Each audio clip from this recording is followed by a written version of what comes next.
Plankton has tried everything. Brainwash helmets, giant robots, even the plan to conquer the world itself. And yet after 2 decades of chaos, not a single Krabby Patty formula to his possession. Most people just remember the failures, the explosions, the times he gets flicked into Chum Bucket. But if you look closer, not every invention was useless. Some of them worked, some were clever upgrades, and a few rare cases that actually changed the whole show. Because somewhere in this pile of broken robots and fried circuits, there is one best invention. And once you see it, you'll realize maybe Plankton isn't a bad villain after all. But first, let's be honest. Not every Plankton invention deserves respect. Some of them barely even deserve the electricity that powered them. One good example is the holographic meatloaf, number 21. This meatloaf's not a plan or a weapon. It's not even food for anyone but him.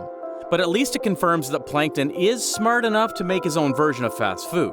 Since Plankton realistically only does photosynthesis to produce his own food, it would make sense that he only needs a projection of light as his meal. It's kind of sad food, in my opinion. Plankton will literally invent anything before making a decent dinner, huh? But even that pathetic, hollow dinner had something the next gadget didn't. Function. Because yes, at one point, Plankton disguises himself as a pepper shaker, number 20. It even has a big letter P stamped on the front. It's just a coincidence, I think, that the bottle had the same initial letter with his name. Or maybe he purposely picked that one for, making a statement. It's Plankton, after all. This isn't really an invention either, he just modified a spice bottle a little. But at least he had stealth going for it. It technically let him sneak into the Krusty Krab. Still, disguises only get you so far. If you really want SpongeBob to drop his guard, you don't dress up as a pepper bottle. You give him the good stuff. Like the majestic Sizzle Master, number 19. Plankton once tried to trick SpongeBob by using his true weakness, spatulas. The plan is that Plankton gives the fry cook a little god-tier tool, gets him comfy working with it at Krusty Krab Kitchen, then reels in the formula. Of course, SpongeBob falls head over heels for it at first, showing off, flipping patties with style, until Krab steps in and sabotages the whole thing down. It's a honey trap disguised as cutlery. Actually a slick plan, if you ask me. And speaking of disguises that only fool the gullible, how about the robot game show host, number 18? Then you've just won $1 million! Mustaches, purple suits, and rollerfoot? Definitely not Plankton, right? This thing only works if the entire population of Bikini Bottom is legally blind. But given how many times Plankton walks into the Krusty Krab undetected, maybe they are. I mean, SpongeBob falls for it, that's one way to use it. Still, not good enough for anything else. But at least it doesn't hurt anybody, which is more than we can say for the robot crabs he brings after, number 17. It's basically the same robot as before, but Plankton finally made one with an actual ability to trick Krusty Krab's employees. Even Squidward falls for this one. Why don't you take the rest of the day off? Whatever you say, Mr. Krabs! Sort of. Plankton also made some feature improvements with this one. Now it could turn into a toaster in a pinch, it could spark flames for the eyes, and it got a self-destruction feature for the cost of a penny. Self-destruct coin slot has been activated. It's kind of a stupid feature, but the explosion itself is no joke. If only he could let it explode at the Krusty Krab instead of the Chum Bucket. So the Krab's bot ends in smoke, and what does Plankton do the very next time? He builds 3 to replace them. Because if one bad robot fails, obviously the answer is a combo meal. The Computer Overload Trio, number 16, are pretty chaotic to say the least. In the Computer Overload episode, Plankton decides that Karen is kinda useless to him, and so he decided to build some more robots that will actually help him with the plan. Among these robots are T119A, a toaster with roller and claw hands, SPU-31, a water tank made from glass, and as Plankton says it, the piece de resistance, the command module. It sorta just looks like an old hairdryer taped to the back of a miniature windmill. And since the 3 of them couldn't work properly by themselves, he stacks the T11... I'm not gonna bother saying all that. He stacks a toaster bot on a water tank bot, on a windmill hairdryer bot, and marches it toward the Krusty Krab like a budget Megazord. It actually looks scary for a second. I mean, it could fire a flame, spin a fan, and bring a water tank at the same time. That was until the extension cord pops out and the whole thing faceplants. Yeah, it's kind of a pity at this point. Still, that's progress. There's scale, intimidation, and somewhat aggression, which is more than we can say for the machine he builds when he's feeling scientific, like the ghost extracting machine, number 15, from the Ghost of Plankton. Honestly, this one is pretty smart and brave in some way. After watching a horror movie with Karen, Plankton figures that maybe he could snatch the recipe by being a ghost. So he immediately invented a ghost extraction machine for the plan and used it right away. Now, the technology itself works perfectly since the machine only needs to oft Plankton like a toothpaste. Plankton turns into a spirit without any real trouble and slides through the Krusty Krab safe like thin air. The only reason this device hasn't made any real results is that ghosts can pass through walls, but they can also pass through bottles. And since you can't steal what you can't hold, the gadget doesn't really mean anything. Well, he did later learn how to touch live objects from Flying Dutchman, but the bottles still can pass through the safe. So yeah, it's all for nothing. It's peak Plankton nonetheless. Brilliant premise, sabotage by physics. As for the next gadget, I don't know if Plankton or Karen invented the molecular analyzer, number 14. From the episode itself, this looks like an extension of Karen's feature, so I think it makes more sense that Karen invented this. But since Karen was originally made by Plankton, I guess this one counts. The concept itself is pretty straightforward. You put something into the jar, it gets zapped, and Karen spits out the ingredients. It's still cutting-edge stuff. The molecular analyzer is the backbone of the whole knowing the secret recipe plan. The thing is that I don't think it's quite accurate scientifically. I mean, come on. 50% C, 50% weed? And then later 1% evil, 99% hot gas? I'm not buying that. We rarely see this stuff again after that first episode. Maybe he's made some improvement over the years. Who knows? But hey, at least that one stayed in the lab. Not like the next machine, which goes around and creates chaos all over. It's the Chumbot number 13, or as I like to call it, Crab's stepfather bot. This one is pretty sick, in my opinion. A towering plankton robot that could scoop handfuls of bikini bottomites and then dump them into the Chum Bucket. It's used as a tool for marketing through abduction, until they immediately realize they can just walk out. And they do. It's kind of a theme with the Plankton idea, huh? Industrial scale overkill that forgets the whole point of a restaurant. Good food. But aside from the plan, the Chumbot itself is pretty solid. It doesn't do anything stupid like self-destructing itself or punching its maker out of spite. It's even smart enough to grab the hearts of old crustacean ladies with flowers. Huh, how about that? I'll just wait in the car. The only flop is that since Chumbot has its own conscience like Karen, it goes off doing anything it wants to. And if that flop teaches him something, it's that brute force doesn't keep people. Relationships do. Sadly, Plankton isn't the smartest when it comes to stuff like that because his next invention is a replacement for his wife. Yes, I'm talking about Karen 2.0, number 12. In short, Karen has been complaining for a few weeks about her memory being full and she asked for a new one. But instead of making a new memory for Karen, Plankton decided to make himself a newer version of a computer wife. I've been replaced? I'm afraid so. But can you blame me? On paper, it's a big upgrade. Triple the processors, more memory, and more curve in its design. Sneaky Plankton. In practice, it's a downgrade. Karen 2 instantly loses in the homewrecker drama, runs Plankton over in the process, and gets one-tapped by the original. The lesson's brutal and clear. His best computer is the one truly loving him all this time. So many humanoid robots and high-processing computers, huh? Though, funny enough, some of the best inventions that nearly get him the recipe are the simpler ones. Just like the Mind Connector, number 11 from Inside Job. One time Karen builds the Mind Connector, a hard link interface to connect certain organs to Plankton's mind. That's kinda hard to understand, right? In short, it lets Plankton control someone's organ once it's connected, which also means this device has to be operated from the inside. That's the tricky part though. But then again, I see Plankton never really had any trouble getting inside SpongeBob. Of course, one sponge with plot armor saves the day from the evil plan, but conceptually, this is the cleanest version of his control tech. And once you've seen his Enterprise Edition, you'll appreciate where it started. Because a long time ago, Plankton already made a much simpler version, the Brain Control Device, number 10, from his first appearance.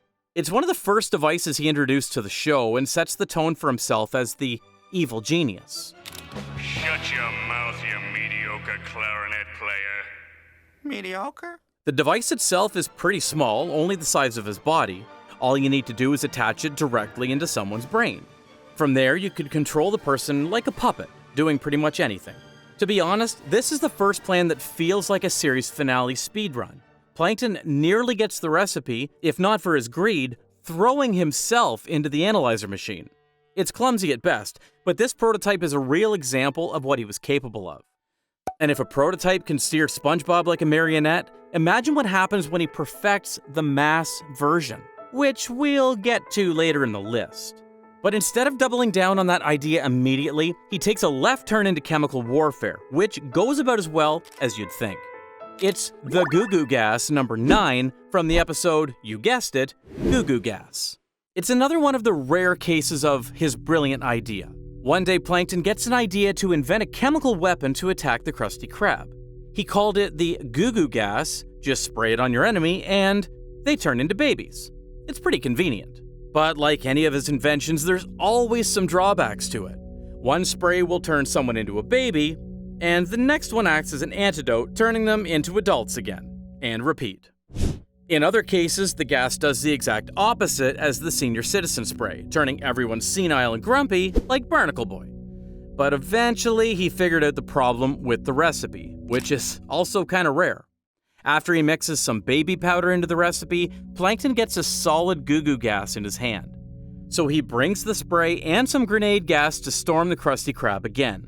This time, he even manages to turn everyone in the store into a baby, only to be caught and smacked flat by a bunch of babies. Those babies are still much bigger than Plankton, after all. You know, if only Plankton combines one of his robots with the Goo Goo Gas plan, I think it would work just perfectly. I mean, any robot could overpower a baby, right? But maybe that's why Plankton leans toward a different idea for the next gadget. Don't overpower crabs, be crabs. Using the Switch Lives Just to Know What It's Like Omographier number 8. Whew. That's a long name. When brute force fails, Plankton turns to philosophy and a reality-bending magic, technically. The transmogrifier lets Plankton swap lives with any creature he chooses. Of course, he chooses Mr. Krabs, so he can finally live the secret life. Technically, it's a legal heist. If you are Krabs, you're not stealing the recipe, are you? The problem is that there's a life lesson in the adventure. Krab's life is all about grind. Meanwhile, Plankton is not ready for that.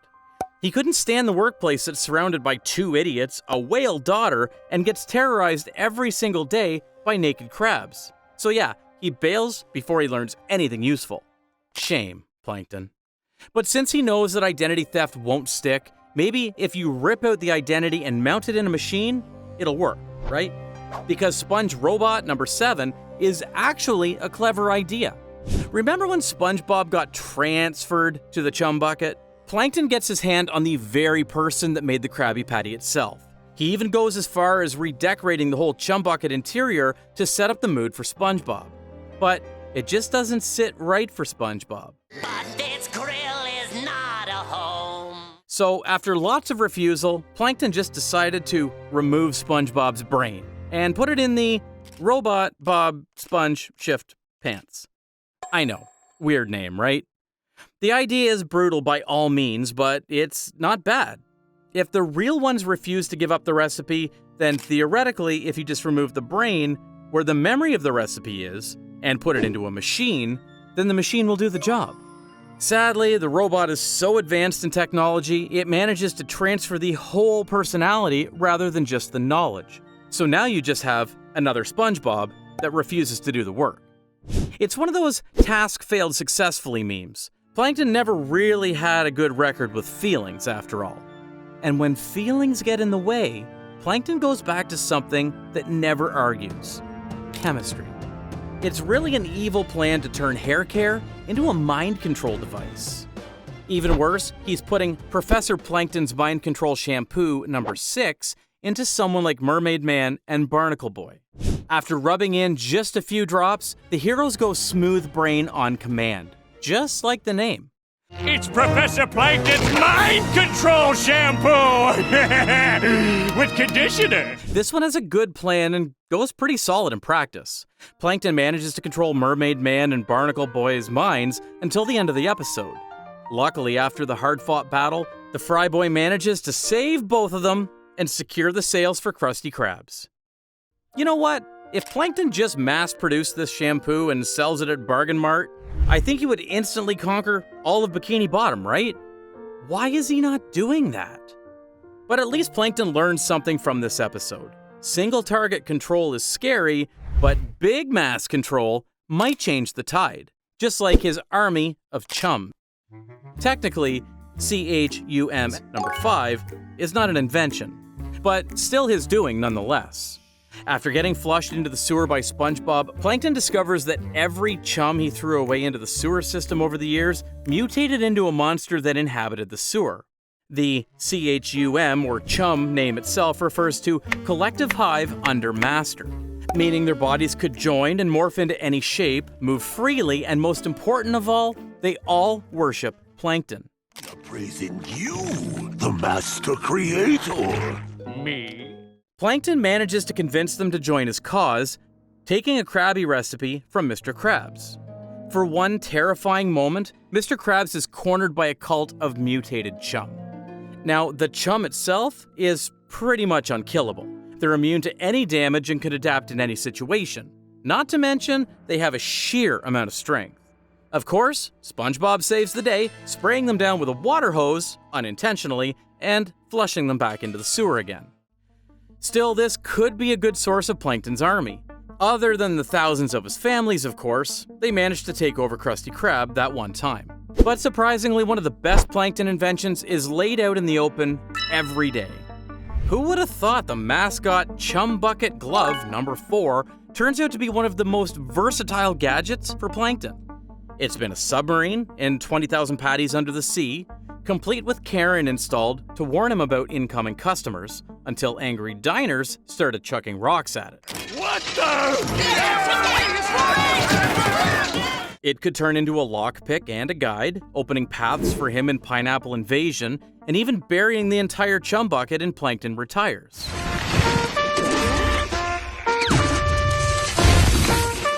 It could serve as a siege weapon, hurling the Chum Bucket itself in King Plankton. It's even thrown hands with a delivery drone in Karen's Baby. And of course, it got a full villain arc in Handemonium.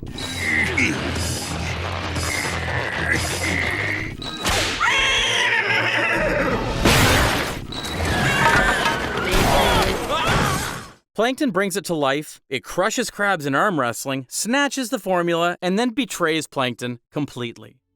The glove goes berserk on Bikini Bottom, brawls Hans at Glove World, and only goes down when SpongeBob and Plankton distract it long enough for Hans to chokeslam his own cousin. It's just genius. The glove that everyone thinks is just a harmless mascot could evolve into spy tech, transport, muscle, even a kaiju-level threat. And unlike most Plankton builds, this one didn't always come with a whole plan. It just kept showing up and proving it was useful. But if a mascot glove can turn into a monster, imagine what happens when Plankton actually spends his budget on military hardware. Spoiler alert, he did it in the Sponge Out of Water movie, and it was Plankton's most cinematic toys yet. Air Plankton and the Tank Robot, number 3. The Air Plankton comes first, a flying fortress with propellers, antennae, and his giant red eye staring down from the nose. It's Plankton's first serious aerial assault, dropping into the Krusty Krab from above, raining chaos. Luckily, SpongeBob and Patrick only take it down with a potato cannon. But that was just the delivery system, because inside the cargo bay is the real monster, the Tank Robot. A rolling green war machine with a cannon for an eyeball that literally transforms into a giant plankton-shaped mech. For once, Plankton had enough with the sneaky plan and decides to go with a full-scale invasion. It's easily one of the most intimidating builds: raw power, multi-form transformation, air, and ground dominance. And yet, even a tank robot has the same weakness as everything else in Plankton's arsenal: SpongeBob, Patrick, and a joke about food. One potato in the sky, one friendship lesson on the ground, and the war machine becomes scrap metal. Still, if you give him credit, this is Plankton proving he can scale up from toy claw machine to a military scale in a single movie. So, if brute force can't win, what about brute thought? Forget tanks, forget monsters. The bucket helmets, number 2, is the plan that actually wins. It's the same gray bucket he first used in Welcome to the Chum Bucket. But in the SpongeBob SquarePants movie, 2004, it evolves into a tool to start his regime. Once Plankton gets King Neptune's crown and the Krabby Patty formula, he rolls out the helmets across Bikini Bottom. Citizens get strapped in, their minds glaze over, and every street starts chanting, "All hail Plankton!" Suddenly, Bikini Bottom itself mutates into Planktopolis in just a few days. This is truly the reason why this plan bears the name Plan Z. This would be the endgame plan that manages to bring down the entire city into his own. If only SpongeBob didn't break into a guitar solo, the series literally ends here. That's why this one sits at number 2. It's a testament that the simplest design in scale is more powerful than any mech he ever built. Before we crown the ultimate invention, we gotta give praise to the weird ones. One-offs that didn't quite make the list, but definitely deserve a mention. Plankton once made a cute little anime bot named Cutie Pie.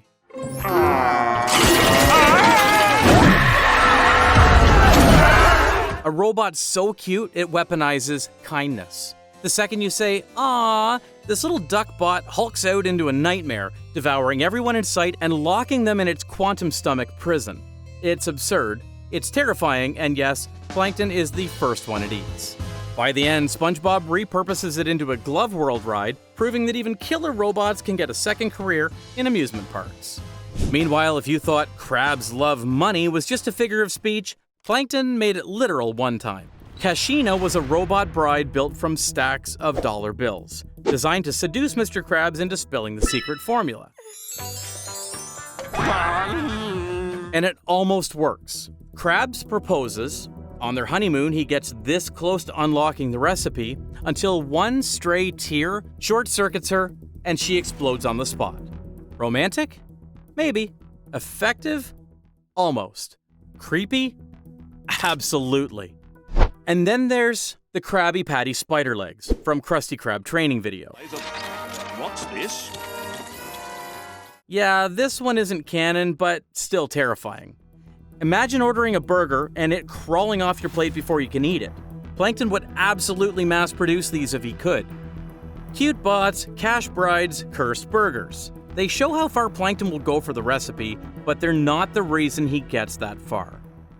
When all the toys and the flops fade away, there's only one answer left.